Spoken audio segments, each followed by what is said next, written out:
The transition from Royal Tailor was a series of hills and valleys from which I learned a lot and gained a lot of valuable lessons. Fortunately, in some situations the hard way and in some ways good, but through that season, I really feel like I was able to redefine who I was because my identity was so wrapped up in what I was doing, and I think that's really something that we all have to be careful about, no matter what area or context in life that we're in. Our identity can be wrapped up in what we're doing, and so once you separate yourself from the thing that you're known for, you feel unknown, and yet God still loves you, still knows you, still calls you His, and of course your value doesn't depreciate. So yeah, learned a lot through that, and really came out feeling like I knew who I was and with fresh eyes to see what God had called me to do.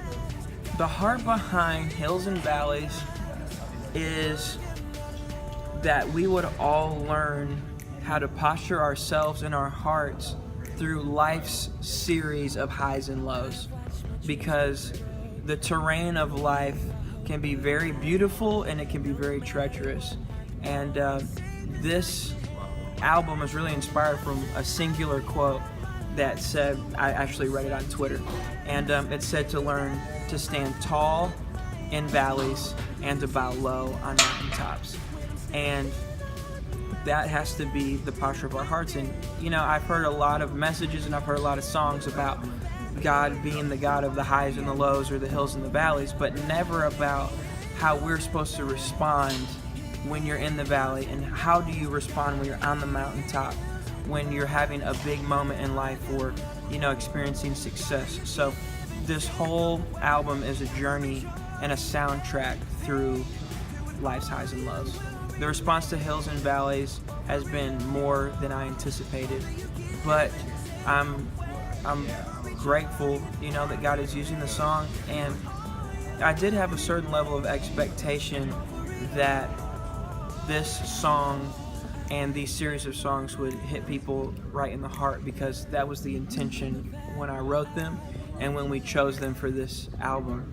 My wife said this when we were listening to Hills and Valleys. I showed her the song for the first time, and of course she likes everything that I do because she's my wife. I don't really believe that she actually likes it all, but she acts like she does. And she loved this song, but she said, I really feel like this is a song that people need to hear. And that shifted my whole perspective on my whole writing process, and of course the song selection process.